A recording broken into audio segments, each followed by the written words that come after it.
asalaamaaleykum mbokki internet La Voix du Sud ñu leen jaajëfal bu baax a baax si seen fidélité di leen wax daal leen jàmm si seen émission La Voix du Sport La Voix du Sport tey daa doxantu ba fii nga xamante ne mooy Oussouye seet si ki nga xamante ne kenn dootu ko présenté muy def benn sport bi nga xamante ne c'est un peu particulier en Casamance bu ngeen bëggee xam na kan la topp leen ma.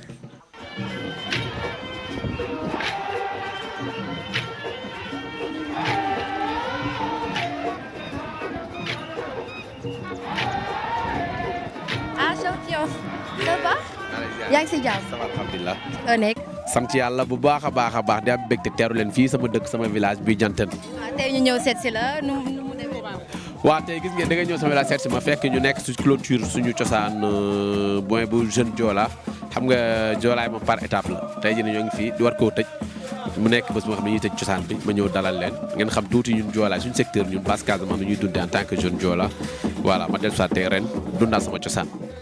mbokki internet yi ñoo ko gisandoo léegi dañuy dugg nank rek dem yaatal mbir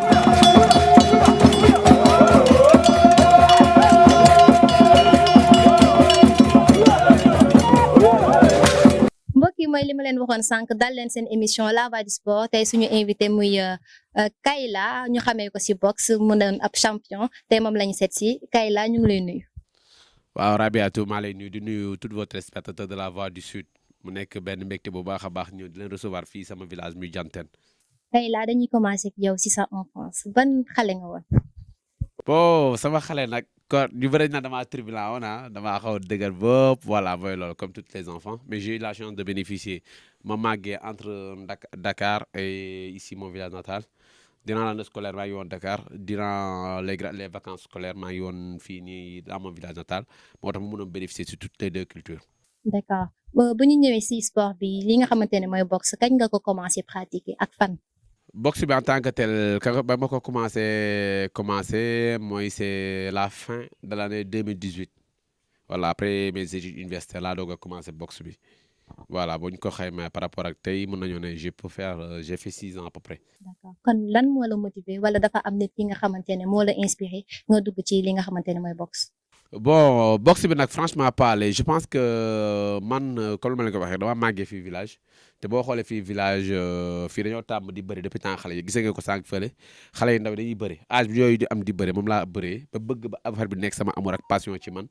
après du coup après sama université tamit ma ne pourquoi pas ma def lu ma gën a bëgg mooy bëree léegi nag comme que bëree bi tamit dafa am lu muy laajte pour lutte nationale bi j'ai opté pour le MMA. MMA mooy mixed martial art après ci laa commencé mixed martial art après ça ma dem kickboxing après ça ma ñëw boxe anglaise tey voilà. D'accord bi nga commencé est-ce que amoon nga soutien sa famille parce que bon mën nañ ne boxe bokk na si sport yi nga xam ne c'est un peu risqué. waaw bon boo xoolee sama famille mosuñu ci am benn opposition sur quoi que ce soit sur mes choix de vie parce que tout simplement lañ ma njëkkoon sant def naa ko mooy jàng te c'est chez nous fii les Joola paa yi ak kii dañ lay topp jàngal même partout un peu au Sénégal ñëpp ku ne day wax topp jàngal ba ma defee sama jàng bi am sama bac ba def quelques années à l'université comme bu ma viré dem ci sport de combat yi rek ak ñoom gis ñu benn problème te juste ñoom xamoon nañ tamit loolu sama passion la yàgg naa kaa bëgg daf ma doon jaral saa yi année scolaire tëjee rek damay ñëw fii juste pour partager plaisir boobu di bëri même dama doon bëraale Dakar ay mbapat ak yooyu noonu. sa intégration nu mu demee mën nga ci revenir comme par exemple dafa amoon benn association wala fenn benn salle bi nga doon dem di entraîner ba finalement vous avez pris goût là-bas. bon non man ba mu paree directement ba ma arrêté directement à l'université dama ne damay dem defi sport de combat ci laa dégg MMA mais xaw ma ne am na Sénégal après ci laa laajte par la suite ñu ne ma am na après ci laa dem commencé premier jour ba ma demee damaa yegg tag rek ñu ne ma samedi bi prochain am na combat MMA boobu dañu doon def ay combat amateur ci laa ne damay bokk ñu ne ma non mënoo bokk parce que da ngay doog a ñëw man la man bëgg naa combat far ñu defal ma benn test ñu ne ma wala mën ngaa bokk far yàlla def ma dem combat bi gagné ko noonu laa commencé boobu ba léegi nag arrêté wu ma nag. d'accord mbokk internet yi si loolu dañuy dem donc seetaan ji quelques témoignages ci ki nga xamante ni mooy The Killer. Killer est un gosse, est un garçon très très très bien considéré dans ce milieu. Dans tout le village, tout le monde le connaît par ses biens, par ses hospitalités. C'est un gosse de bonheur. Donc vraiment, cette opportunité-là qui nous est offerte aujourd'hui nous permet au moins de mieux penser, de mieux réfléchir sur l'avenir de Killer. Parce que nous considérons que c'est un gosse qui va faire booster le développement du village. Avec le comportement, il est toujours sérieux avec ses amis, toujours sérieux avec ses oncles, toujours sérieux avec ses tantes. Il répond toujours aux préoccupations de ses tantes et de ses parents. Depuis qu'il est devenu champion, le vrai changement qu'on a noté ici, c'est qu'il descend de temps en temps dans le village pour s'entretenir avec ses parents, pour leur expliquer bien sûr l'exploit qu'il est en train d'entreprendre. Et voilà qu'aujourd'hui, bien sûr, ses parents se présentent aujourd'hui au niveau de la place publique pour l'honorer. lu ma leen mën a wax ci Kayla gis naa ko bu mu nekkee xale boobu la dëgëri fit musu ragal kenn tey lu mu nekkee noonu nu ngeen ko gisee noonu ci Dakar partout dans l'Afrique noonu la mus a mel bu mu nekkee fii boo ma gisee ma solu traditionnellement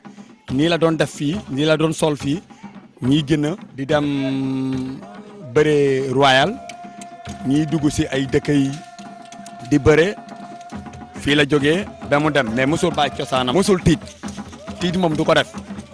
donc lu mu mel ni pas question que dafa egg xel mooy fu mu nekk noonu foofu la démarré loolu quoi dafa yëg dëgër bopp nag dëgër bopp moom def na ko. mais nag si dëgër bopp bi du question soxor ndax leneen mais en matière que ragaluma boobu yàgg na ko dafa bëgg nit du question ndax lu ma ne dafa dëgër bopp ndax dafa soxor ay di voilà mais nag dafa bëgg nit nag dafa xam boppam mu nekkee champion dara changé ko lu mu meloon fii loolu la continuer noonu la mel ba léegi bon tey man maa ngi koy ñaan à chaque fois buy am combat. daf may woo mu ne ma na nga signalé sama parents yi ne leen man damay génn ma ne ko na sa xel dal dinaa wax paa yi naa leen ne yow da ngay génn comme nu nga ko def lu nga ko yàggee def paa yi dañuy toog di ko ñaanal. d'accord fii la bu ñu dikkaatee témoignage yi jot nañ jël ki nga xamante ni sa ami d'enfance la wax nañ ni voilà da nga yàgg dëgër bopp ay affaire de bëri daf la yàgg neex loo ñu mën a apporter ci loolu. bon waaw David Diatta mu nekk sama ami d'enfance mu nekk tamit sama frère tamit mooy partager ak moom lépp muy fii ak feneen fu ma mënti nekk tamit ñuy déggante ñuy continuer ci lépp parce que ñoo dundandoo cosaan bi et puis mu nekk sama frère xam ne dañoo wax dëgg yàlla c'est un soutien pour moi ci lépp lu may def comme di kii ko ñàkkuloon mën a nekk moom mu ñëw def ci benn témoignage parce que moom xam na mu baax a baax di ko lu ma wax noonu tamit am na ci dëgër bopp moom man ñëpp ba léegi dañu ma damaa dëgër bopp c'est dans ma nature je peux dire mais jàppale ma ci yenn yi tamit ci lu bari parce que àdduna tamit boo amee leen loo gëm rek da nga ciy foncé yaakaar naa moo dëgëruloon bopp tey jii maa ngi woon defi ji leneen mais dëgër bopp moom bàyyi ci sport de combat ba ma tey toll tey fu ma toll nii tey lu ma yàgg bëgg sama xol la moo ma gën a lépp nag. sa surnom The Killer bi yow yaa ko teg sa bopp wala gars yi ñoo la ko jox. bon The Killer bi moom xam nga état d'esprit la quoi The Killer bi maanaam état d'esprit bu nga xam ne tey jii nii mooy nekk en compétition loolu la parce que compétition ñaara am da ngay gagner baa nga perdre et quand je viens là je suis là pour gagner peu importe le prix à payer ou quoi que ce soit et puis dafa am benn état d'esprit bu ngay dégager ba nga xam ne tey jii ku la gis day xam ne yow da nga pare pour gagner de toute façon dina am kuy gaañu dina am kuy jooy dina am kuy metti et je préfère que l'autre perde que l'air subit ça que keneen ki si biir loolu. mais après sama may combat tamit ak vivacité mooy àndal gars yi commencé kii raykat ni kii dafa soxo dafa kii ñu naan ma The Killer noonu la Killer bi ñëwee. d'accord bu ñu ñëwee ci sa premier combat phare mën nga ñu expliquer nu mu demee comment ça s'est passé. Premier combat phare bon je pense que mon premier combat phare c'était quand j'étais en amateur c'était juste mon 3e combat dama ñëw enchaîner 2 victoires spectaculaires après mu amoon benn gala international bu ñu doon organisé ici à Dakar. far nag ñu organiser benn combat ak benn espagnol mu nekkoon sama premier combat phare mu nekk benn combat boo xam ne tey jii imagine ku jógee Europe ñëw c'était un peu pour un débutant nga jàpp ne lu extraordinaire la far yàlla dogal dès les premières minutes laa ko dóor kaw mu daanu ma gagné sama combat noonu par kaw c'était vraiment mémorable et tamit bokk na ci lu ma gën a gëmloo ne que lépp mën naa nekk même yàgg ba gëm naa ko mais dafa bokk lu ma ko gën a gëmloo. en 2023 nga bokkoon ci benn combat bi ñuy wax ACCO mën nga ci dellu si waat. Ouais, effectivement, en 2023, bon, 2018, 2019, après ça, il y a la rupture du Covid, ce qui m'a énormément retardé. Mais n'empêche que je pense que 2 ans, là, on y mettait, il tard, quand il a commencé, surtout quand il a dit, manque d'activité. Mais n'empêche qu'après ça, j'ai fait des championnats d'anglaise boxe. Après, j'ai intégré le tournoi EKO, qui est Africa Knockout, qui regroupait plus de 36 combattants venant de 14 pays africains. Far yàlla dogal ma parcourir ko ba tey jii en 2025 lañ ko doog a pare ma jël sama ceinture bi jël final bi après 6 combats. Voilà mu nekkoon benn parcours bu exceptionnel qui m'a permis de construire ma carrière professionnelle sur le plan du MMA. Néanmoins tamit ma jëlaale d'une part la ceinture aussi de kickboxing mu nekk boobu tamit ma jël ko tamit ici en 2025 mu nekkoon tamit benn mbégte bu rëy tamit. waaw ceinture bi gis nañ ne bi nga ñëwee ba sànq ba léegi yaa ngi ko lonk ceinture bi lu muy signifier lu muy tekki. Bon ceinture bi c'est ma ceinture de champion d'Afrique de kickboxing moom laa indaale ba may ñëw pour fii boo ko gisee ma koy garder tamit bon c'est une comme ma koy waxee rek c'est une concrétisation benn objectif bu ñu atteindre la on le porte fièrement. Tout en sachant que am na tamit fu ñu jaar ba toll fii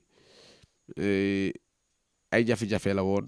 ay entraînement yu metti et des nuits nga xam ne franchement parler jógee naa même quand mu ci jógee tamit j'ai eu des blessures yi nga xam ne dañu maa topp plus d'un mois da ngay laal fii muy metti mais on sait que ça fait partie du jeu et on le portera toujours fièrement mais tey jii nii téye nañ ko tout en sachant que bi benn étape bu ñu jotoon la ñu ngi xaar yeneen ceinture champion du monde incha allah. sa combat ak Tafsir Mohamed mën nga ci dellu si waat. Tafsir Ba en fait ce n'est pas ñu bëri jàpp ne en fait on n'est pas on est des partenaires d'entraînement pas des adversaires on fait des entraînements intenses sama best partenaire la voilà mais on est dans des catégories différentes on a à peu près 20 kilos de différence mais n'empêche que sama partenaire la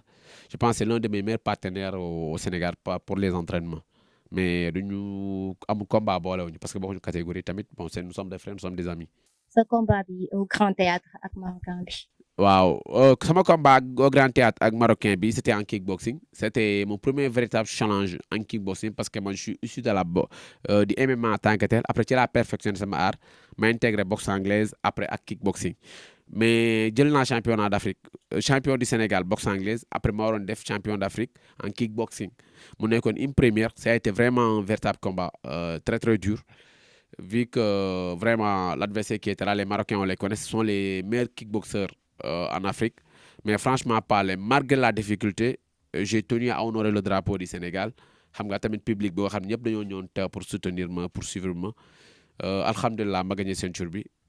sant yàlla bu baax a baax quoi. d'accord mbokk internet yi ma leen di fàttali yéen ak seen émission La Voix du Sport tey ñu am invité The Killer mi champion ci boxe alors The Killer mën nga ñu préciser boxe exactement comment ça se passe les gens parlent de round mais ñu bëri maîtriser wuñu ko parce que Sénégal dafa di dëkk bi nga xamante ne bon boxe nit ñu bëri xamuñu ko. bon effectivement xam nga tey jii nii boxe sport de combat MMA ak kickbox c'est un sport yi nga xam ne Sénégalais ñu bëri. ñu ngi koy commencé découvrir parce que on n'avait pas des combattants phares nga xam ne ñoo mën a tax xale yi mën a seetaan wala ñu bàyyi leen xel man tey dafa nañu may naan non la moo tax état dafa war a def nii état dafa war a def nii xam nga loolu lañu war a comprendre gis nga milieu bi dans le monde muy état bi muy ñeneen ñëpp lu nit ñi topp la ñuy topp bëgg-bëgg nit ñi la ñuy topp tey jii nii Sénégal tolloon fa nga xam ne amaguñu woon des combattants phares te yàlla dafa dogal tey nous sommes des combattants multidisciplinaires muy man muy Tafsir je fais du kickboxing je fais de la boxe anglaise je fais du MMA tey jii nii boxe anglaise en tant que tel mooy boo xam ne spécial seulement loxoy kese la c'est pas round la round de 3 minutes la maintenant bu fekkee amateur c'est 3 rounds de 3 minutes bu fekkee professionnel ça commence de 4 rounds à 12 rounds ça dépend ci niveau combattant yi quoi voilà loolu la et puis c'est des choses yi nga xam ne ce n'est pas ni da ngay ñëw xeex ni ne c'est des gens qui sont formés ak tamit les arbitres sont là pour veiller sur vous mu nekk benn sport bu neex tamit bu nga xam ne tey jii yaakaar na am naa yaakaar ne Sénégal ba lañ ci amee champion incha allah. mais kii la yow gis naa ne da nga mën dóori kii la da nga xaw a soxor quoi da ngay dóori gars yi damay gis sa partenaire nii sa adversaire yi da nga leen di dóor ba ñuy bëgg a dee loolu lu koy waral day fekk nga mer wala si combat bi la bokk. bon pour man ci biir combat amul kontaan amul mer il faut juste rester calme et rester professionnel xam ne bon yaa ko opté mais lu nga xam ne tey jii loo defal ñu def la ko je pense que jiitu nit ki def ko moo gën quoi du coup des fois gars yi da nga soxor mais il y a en fait am na benn aspect bu nga xam ne maanaam psychologiquement foog ngay atteindre sa adversaire des fois la may combat kii du kii moo tax ma koy def ku ci topp la yaa ngi comprendre maanaam kii boo koy maanaam lépp looy def dama bëgg man lépp lu may def man ma wane ci fulla ma wane ci jom ma wane ci fayda parce que tamit comme ça ñëpp ñuy référencé wu ci man ñuy gis seen bopp ci valeur yooyu noonu may inspiré muy fulla beeg fayda bi moo tax ci biir combat aw ma ci caaxaan bu ma ñëwee damay imposer sama rythme damay imposer sama niveau jël ndam li incha allah. gars yi mayoo leen dara da ngay dóore de. ah dóore ci la bokk nag sama benn xarit nee na ma foo dóore moom caaxaan neew ci amu ci respect amul leneen buñ nee dóoreel ba dóor yu mot rek te loolu tamit laa ñëwee quoi. boxe nekk la xaw a rare Sénégal pour nga gis sax jeunes yu koy pratiquer bon c'est un peu kii surtout fi nga xamante ni en Casamance le Ziguinchor surtout est-ce que yaakaar nga ni Casamance peut-être am na avenir ci boxe. waaw boxe lu nga ko waxee en fait c'est quelque chose lu nga xam ne dafa raaragum Sénégal malgré que tey jii nii le président Mamour Sène def na ci ay jéego yi nga xam ne yu doy waar yu propulsé boxe bi au niveau du Sénégal au niveau du kickboxing le président tamit du kickboxing Yaxya Diop mu ngi ciy def tamit ay prouesses ba ñu jël fi champion du monde kickboxing du coup c'est benn sport bu nga xam ne dafa nekk en évolution ñu koy promouvoir te tey jii tamit ma ku xam au niveau du sud à Casamance en tant que tel regorge des talents vraiment yu nga xam ne tamit surtout dañuy xamee ci jàmbaar ay liggéeykat ay bañkat je pense que bu amee le cadre nécessaire fii en Casamance muy Ziguinchor muy Oussouye am naa yaakaar bu bari na mën nañ fi am ay champion yu mag a mag parce que c'est un peuple qui est battant jeunes yi tamit gëm nañ seen bopp te puis loolu du leen jaaxal tey c'est dans le génétiquement c'est des ñu am nañu avantage génétique bi mentalement tamit je pense que amul dara leen ta parce que boo xoolee booy conditions ñuy dund fii même bu ñuy jàngi wala bu ñuy def liggéey yeneen liggéey yi je pense que boxe moo gën a yomb loolu juste formation rek moo des quoi. est-ce que gis nga ne jeunes yi intéressé wu nañ ci boxe parce que tamit ñenn ñi dañu xamuñu ndax fii tamit ça existe. bon intéressé bi xam nga ne kii moom balaa ngay intéressé dara nga koy xam. mën nga am kumpa bi nga gis ko mu romb nga ne pourquoi pas gis naa kay laa mu def nii surtout il est de la Casamance pourquoi pas mu inspiré la. boo xoolee sama retour tey jii nii au niveau de la Casamance c'est pour promouvoir le sport bu may def benn de deux tamit c'est pour promouvoir aussi ma culture samay tradition promouvoir la culture Joola les traditions Joola mais surtout tamit inspirer d'autres jeunes Casamançaises ñoo xam comme mënti doon à venir peut-être buñ ko bëggee comme man gëm ko ñu ñëw intégrer. te am naa yaakaar tamit peut-être mu ñu dem ñu ay jeunes ñëw intégré du ma ne ñëpp nag parce que comme ma ko waxee rek sport de combat dafa metti te du ñëpp ñoo bëgg dóorante du ñëpp pare pour dóorante mais yaakaar naa ne am na ñeen ñoo xam ne xëy na à partir de là ils peuvent avoir le déclic et venir s'y essayer et pourquoi pas devenir de véritables champions d'Afrique champions du monde voilà tout est possible. est-ce que fii am ngeen ay partenaires accompagnement bi sinon tamit bu fekkee am nga message booy lancé ngir ñu mën a jàppale leen pour boxe bi jëm kanam surtout ici en Casamance. bon tey jii nii je pense que bu fekkee tey jii nii au niveau du Sénégal j'ai quelques partenaires ku mel ni Blue Sport ku mel ni Elite yu yëpp samay partenaires lañu tamit am na Gold Team Transport. ñoo xam ne dañu may sponsorisé mais fii au niveau de la Casamance j'ai pas encore de partenaire j'ai eu à travailler un peu avec la Casamançaise mais tey jii nii ñoom ñëpp il faut que ñu xam ne tamit visibilité la ñuy bëgg te loo amagul visibilité yeneen visibilité bi c'est normal tamit duñ ci gaaw a intéressé wu mais je pense que dans l'avenir ay possibilité la di leen tamit ñaan tamit surtout ñu soutenir les jeunes surtout jeunes yi nga xam ne ñoo gëm seen bopp et pourquoi pas investir dans une salle ici au niveau de Ziguinchor peut-être ñu xool ñu organiser comme ça xale yi mën a dund seen passion tamit ñu tester seen bopp ci loolu. d'accord ndaw yi nga xamante ne ñu ngi évoluer ci boxe ñu ngi bëgg a am topp say tànk nekk benn futur killer ban message nga leen di lancer ban conseil ak orientation. bon ndaw yi nga xam ne ëllëg bëgg nañoo doon kon lu ma doon tey wala lu ko romb sax comme ci lu ma gëm déjà foog ñu xam ne àdduna moom boo bëggee dara pareel pour def ci sa xaalis pareel pour def sa ñaq pareel pour def sa jot ñett yooyu mënoo cee ñàkk man des fois ni damay naan damaa bëgg lii mais du pare pour def ci xaalisam yu bari je te jure des fois jaru sa ñuy wax ci lu ñuy jaar mais yaakaar naa am na ñu bëri tey ji nii boo leen naroon jaar la fu ma jaar est-ce que dañu pare pour nangu loolu mais gëm-gëm la rek loolu yëpp bu ma gëmloon tey dinaa toll fii wala gëm na mun naa romb fii dem ba niveau international ba affaire bi fay du ma ci def sacrifice yooyu comme dee leen sànq bu ko xale yi gëmee rek baax na mais surtout tamit nga xam ne fii moo lay tax nga yegg fu nga jëm munoo nekk Ziguinchor ne damaa bëgg ne champion di mënoo champion d'Afrique parce que Ziguinchor ci boppam amul base amul structure yi nga xam da lay permettre nga yegg foofu comme di ko ay sacrifice la da ngay laajcal fooy jaar pour yegg foofu ñu teg la ci yoon mu jaral la nga dem defi loolu. donc si début métti woon na trop balaa nga toll fi nga toll nii tey. Bien sûr je pense que comme tout début c'est difficile parce que bon ñun ñëpp xam nañ ne je suis pas né dans des millions je suis pas né dans des milliards et tey jii nii en tant que jeune booy démarrer benn affaire bu nga xam ne bëriwul Sénégal ñu ko xam bëriwul amoo benn soutien mais sa gëm-gëm sa liggéey mooy tax nit ñi dem ba topp la parce que gis nañ ne yaa ngi dem nit ñi après dañuy topp dañuy ñëw ndànk-ndànk parce que yaa leen woon lu tax ñoom ñu topp la tey jii nii kuy démarrer nag boo xaaree dañuy topp la da ngay tardé yow yaay dem ba won nit ñi lu tax ñoom ñu topp la ñu topp say tànk wala lan moo tax nit ñi ñëw soutenir la wala ñu gëm la mais loolu sacrifice la ay années de sacrifice la tey jii nii boo xoolee y a 6 ans de cela peu de gens me connaissent mais tey jii nii alhamdulilah ndànk-ndànk mu ngi dem te yaakaar naa tamit desati na lu bëree bëri incha allah. D'accord pour le total à peu près ñaata combat nga jot a def. bu fekkee en MMA je pense que je suis là à 8 combats professionnels avec 6 victoires d'affilée et 2 défaites à mes débuts. Tey je suis à 6 victoires d'affilée. En ce qui concerne l'amateur, j'ai fait à peu près 12 combats en amateur en MMA proprement dit. Bu fekkee boxe anglais je suis à 8 combats 8 victoires 7 KO. Bu fekkee MMA là je suis à 5 KO. boo ñëwee kickboxing j'ai fait quelques combats de kickboxing je pense que je suis à 5 à peu près voilà. ci combat yi nga jot a am yëpp ban combat moo la ci gën a marqué. Marqué émotionnellement wala physiquement. Émotionnellement physiquement tout. bu fekkee émotionnellement je pense que j'ai eu de belles victoires franchement parler j'ai eu de très belles victoires qui m'ont marqué mais je pense que sama ñaari combat yi mujj ñoo ci ëpp solo parce que concrétisation la maanaam benn rêve bu nga xam ne benn étape bu nga xam ne atteindre nga ko daa mel ni ba ma jëlee champion du Sénégal en boxe anglaise mbégte la parce que tout simplement sama premier objectif mooy conquérir le Sénégal ba nekk l'un des meilleurs combattants au Sénégal ma réaliser ko tey jii nii après ça ce qui suivait c'est l'Afrique yàlla ma doon ko en premier lieu en kickboxing jël ceinture bi quelle que soit la difficulté ma ñëw en MMA jëlaat ko ce qui veut dire que tey jii nii Sénégal géré naa ko mon deuxième pas géré naa ko muy l'Afrique et aujourd'hui je suis prêt à m'ouvrir au monde dem à la conquête du monde. Du coup, je pense que c'est 2 récentes ceintures que j'ai enchaînées en moins de 2 mois moo ma gën a marqué quoi.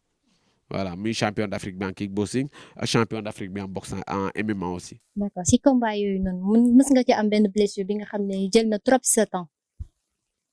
Je peux dire que je suis même fu may wax ak yow maa ngi blessure parce que blessure tamit ça fait partie du jeu parce que fu ay dóorante ak ay yax di dal moom je pense que gaañ-gaañ bi ci ñàkk jëlee naa ci blessure à ma main droite. Ci entraînement ma continué na ko combat ak moom avec blessure bi mu gën a aggravé mais après ça n'empêche que j'ai gagné mon combat tey maa ngi koy soigné peut-être je reviendrai peut-être au mois de novembre ou au mois d'octobre parce que waroon naa dem championnat d'Afrique 7 octobre bii nii mais maa décidé reposer wu ñëw dellu soit sama dëkk et puis soigner mes blessures un peu peut-être que j'irai au championnat du monde du mois de novembre en kickboxing et refaire un autre combat de MMA au mois de décembre. léegi yow si blessure yooyu noonu mës nga toog ngay regretter di am yenn regret naan non je devais pas pratiquer ce sport là et tout est-ce que loolu ça vous est une fois arrivé. Bon je pense que dans ma vie j'ai pas eu beaucoup de regrets parce que pour man sama life lépp processus la maanaam lépp lu am rek jàng-jàng nga ci war a jëlee mooy tax tey ëllëg nga mën a revenir beaucoup plus fort blessure yi am na. Je me suis dit que lu jot a am na ba pare qu'est-ce que lu ci am solo mooy comment t'adapter par rapport à ça et revenir plus fort wala nga adapté wu par rapport ak loolu mu doon sa point fort ëllëg tamit comme du coup amoo ci benn regret parce que xamoon naa lu may xaar munoo dem defi sport de combat di xaar yenn yi bañ la cee dal saa yi may yegg même combat je suis prêt à je veux gagner mais je suis prêt à perdre aussi parce que comme ma koy waxee tout le temps rek des fois du suñu bës. Des fois, on est juste tombé sur quelqu'un qui est meilleur en ce moment-là que nous. voilà comme di coup yooyu yëpp bokk na ci da ngay combat sax di gaañu nga sentir ay douleur mais tu fais avec tu t'adaptes c'est juste ça. donc am nga war na mën a am combat bi nga xam te ne combattre nga mais métti na la torop am na tamit benn combat bi ñu seetaan waa ji bon xotti woon na sa photo loolu nu mu la def émotionnellement. Bon tu sais ba mu xottee sama photo man personnellement je sais que affaire bi c'est juste tu sais en fait gars yi xam na sport de combat c'est pas juste le combat en tant que tel y a une manière de vendre le combat man xam naa mu ngi koy xotti parce que moom normalement il ne devait pas m'affronter mais bëggoon na kooku affronter ma testé wu contre moi parce que jàppoon na yaakaar ne moom mën moo tax mu def ko pour gars yi jàpp ne moom mën na maa mais n'empêche que moo taxoon mu may ko opportunité mu ñëw combat ak man ma won ko ne man maa la mën émotionnel man combat moom du ma ci dugg ak émotion du ma mer du ma kontaan tant que combat bi jeexul mer ba kontaan bi après combat la wala avant comme mais dans le combat en tant que tel lépp xel moo koy gérer quoi. moo ko jàppee woon provocation wala. bon provocation laa jàppee mais. logiquement pour mu gagner la d'avance. waaw je pense que provocation la woon mais tu sais ku ma xam mentalement man je garde toujours la tête au niveau sur les épaules yooyu yëpp mën na koo def pour jaay combat bi pour wan gars yi ne man faalewu ma kay laa même bu ñëpp ne il est dangereux mais man faalewu ma ko xam naa man dama koy toon di ko doon naan tu fais juste de la comédie mais au fond de toi xam nga ne bu ñu dajee ndam nag yàllaa ko mais aw ma yaakaar nga gañam parce que xam naa lu ma liggéey xam naa moom lu mu mën xam naa man li ma mën xam naa lu mu tële xam naa man lu ma tële par rapport à mes avantages maa ko ëppoon avantage gagné ko te yàlla may nañu ndam li alhamdulilah. depuis le sport boxe tey lu mu la may boxe tey lu mu la may. lu ma may may na ma lu bëri kon lu ma xañee lu bëri tamit may na ma lu bëri parce que tey jii nii je suis un aventurier dans le sang. J'aime voyager j'aime découvrir le monde et tey jii à travers la boxe en tant que tel maa ngi wër àdduna bi di voyager di vivre mon rêve de voyager de découvrir des pays et au-delà de ça tamit mu ngi may benn statut social bu nga xam ne mu ngi évoluer mu ngi lay may benn reconnaissance bu nga xam ne tey jii nii nit ñaa ngi lay xam nit ñaa ngi lay ràññee bu nga xam ne loolu tamit mën naa nekk avantage si certains côtés mën naa nekk inconvénient si certains côtés mais lépp rek ci la bokk. tey jii nii xañ na ma tamit am jot passer du temps avec ta famille xañ na la am jot waxtaan ak say xarit parce que des fois fu nit ñi di liggéeyee wala di waxtaanee yow tu es obligé de travailler 3 mois d'affilée pour être performant dinaa toog des fois ay 2 mois du ma gis sama famille juste ci cadre liggéey bi wala ay toog ay temps mais n'empêche que tey jii nii il y a beaucoup d'avantages franchement parler et financièrement aussi ça m'apporte beaucoup. voilà loolu dinañ yàlla mu yokk rek. d'accord yenn champion yu bëri nga xam ne bon bu ñu demee ba toll fenn fii donc dañuy préférer évoluer extérieur bàyyi seen fii nga xamante ne fa la ñu jógee bon yow dan mooy sa mbébét ci loolu.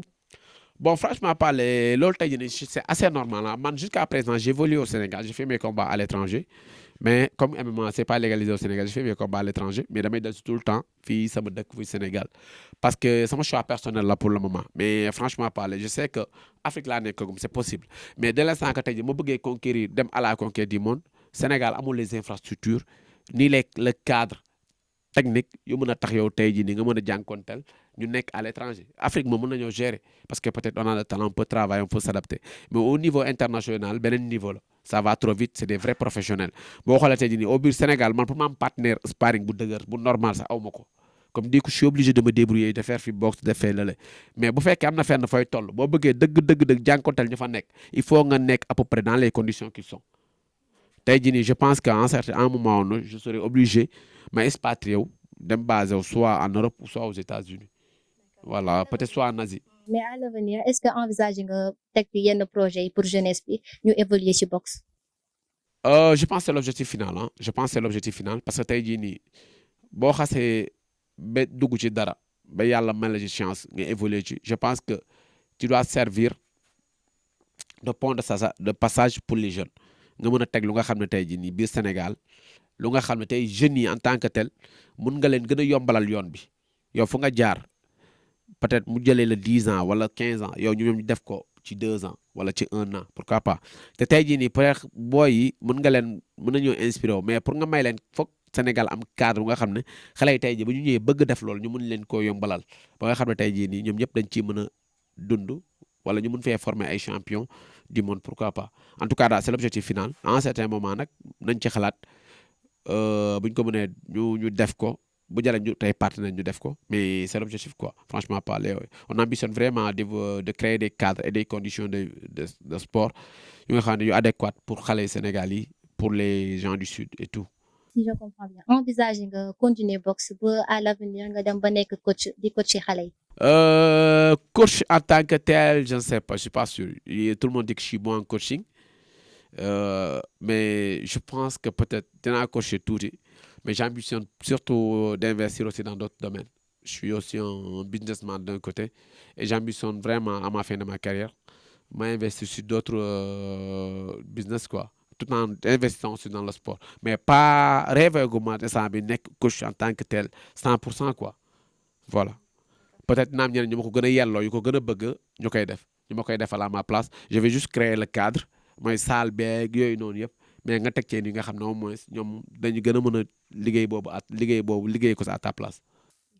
kii la l'émission tire à sa fin mais profiter ci occasion mois d'octobre bu ñu nekk li nga xam te ne mooy octobre rose xam nañ ne cancer du sein ak du col de l'utérus mi ngi def ay ravages ñu bëggoon rek nga sensibiliser ñi nga xam ne mooy suñu maman yi mooy suñu sœurs yi ñuy dem dépister.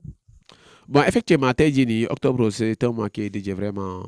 à ça au cancer du sein cancer du col de l'utérus jagleel ko tamit jigéen ñi yu nga xam ne dal na leen un soutien total da lay wax ne genre tey jii nii yàlla def na ne tey jii nii moyen de prévention yi bari na et di ñaan jigéen ñi surtout ñu dem defi ko dépistage ak lépp lu ko war comme ça ñu mun koo moytu ñu mun cee fagaru. Voilà, c'est juste ça. Et juste de tout cœur avec toutes les femmes qui sont atteintes du cancer de l'utérus ou quoi que ce soit. Et franchement, parler, force à vous. De la ñaan yàlla may leen tawfeex sàmm leen. D'accord sa partenaire yi sa coach yi ñi nga xamante ne ñoom ñooy say jegeñaale ñu bàyyi la nga remercier. Voilà, di profiter di remercier vraiment la Voix du Sud pour le déplacement Raybatou avec tous tes collaborateurs yoo xam ne da ngeen de déplacement depuis Ziguinchor ñoo fi ba sama village Diantène juste pour jël ma. di leen remercier bu baax a baax di remercier seen téléspectateurs di remercier tamit sama waa village Diantène mu xam ne fii sama lépp fii la di remercier bu baax a baax paa yi mère yi sama frère yi sama sœur yi xam nga awma seen fay ku lim jum di remercier tamit waa Sénégal yëpp waa Oussouye waa Ziguinchor waa Casamance waa Sénégal yëpp parce que je suis tey porte-drapeau là je représente le Sénégal comme di ku ñëpp laay remercier ci soutien bi ci force bi. De remercier mes coachs Ndiaye Gaucher, le président de la boxe anglaise, Mamour Sen, de remercier le président du kickboxing aussi, Mouché Yahya Diop, de remercier tous mes partenaires, Biosport, Gold Team Transport, ñëpp Kayla Intégral, ñëpp de le remercier bu baax a baax de leen wax ne sans yéen yaakaar naa duñ toll fii ni tey sans votre soutien en tout cas merci beaucoup Koulim Dioum de le remercier bu baax a baax waa sama secteur waa Zagba ma leen di nuyu bu baax a baax. mbokk yi mu nekkoon seen émission La Voix du Sport tey ñu amoon ci mbégte ak contentement ànd ak ki nga xamante ne mooy Kayla The Killer ñu gën ko xamee ci boxe alors comme niñ koy defee saa su nekk dama leen di jox dig daje d'ici 15 jours may profiter ci occasion bi di remercier sama cadreur yi muy Thiandoum Babacar ak ki nga xamante ne mooy Kevin Diémé ma leen di jox dig daje beneen yoon merci.